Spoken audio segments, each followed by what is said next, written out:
Preach the good news to everyone, everywhere. Hi, my name is Vanny Ocampo. Welcome to the Easter special of Pathways of Hope, Dwelt Among Us. Our gospel today is from Mark chapter 16, verses 9 to 15. In this gospel, we will read that Jesus appeared after his resurrection not once but 3 times. First, he appeared to Mary Magdalene. Second, he appeared to these 2 disciples who were walking along the road. And then third, he appeared to the 11 disciples who were gathered around the table. In the next scene, we will see Jesus rebuking these disciples for their unbelief and hardness of heart, because they had not believed those who saw him after he had risen. Despite their lack of faith, Jesus commissioned his disciples with these words from Mark chapter 16, verse 15. Go into all the world and preach the gospel to the whole creation. When Jesus lived in Israel, it was not merely that he would be known in that generation during those days. No, Jesus came upon the earth to be known by everyone, everywhere. The only way that this would happen is for his disciples to go and to announce the good news to one and all. In my reflection today, allow me to focus on the word go. Yes, go. It was what Jesus told his disciples to do.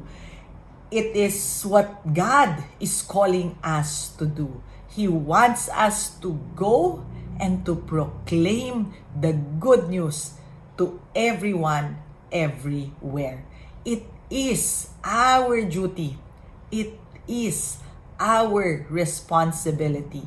Personally, I am grateful that I have been given opportunity to go on mission trips within the Philippines and abroad. Over a month ago, I facilitated a Lenten recollection in Melaka, Malaysia. I went home to my hometown, Ormoc, with a joyful and thankful heart, with these words in my mind. How beautiful are the feet of those who bring good news. What a privilege it is to share the life-transforming, soul-saving gospel of Christ. As followers of Jesus, we should have a goal of having a beautiful feet. To have a beautiful feet means to be the messengers of God. The good news must be shared so it can be known. I heard a rhyme sometime. Life is short, death is sure, sin the curse, Christ the cure. Many in the world today are dying in their sins. We know the cure. We must go and share the cure to them. Jesus himself. He is the cure that will bring spiritual and eternal healing. You may be asking by now, how do we go into the world proclaiming Jesus? Does this mean for us leaving our country, our home, our families, our careers?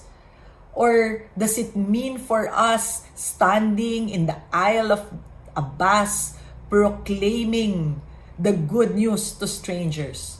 Or maybe do street evangelism? Are we called to do all this? Maybe, perhaps, but there is one thing that I am sure of.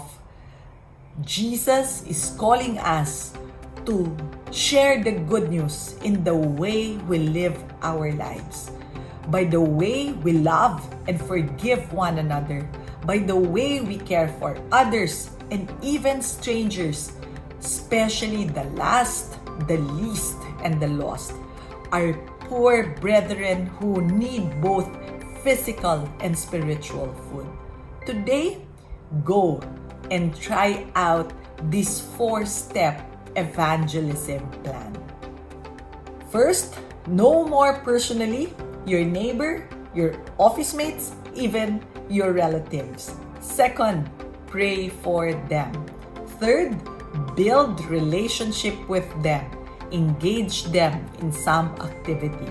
And fourth, share the gospel with them. In your own way, you get to participate in the mission of spreading the gospel. The question now is this: are you willing to go? Will we respond to His call to go and proclaim the gospel to everyone, everywhere? I am hoping and praying that your answer is yes. Blessed by this short reflection, go and be a digital missionary by clicking the share button.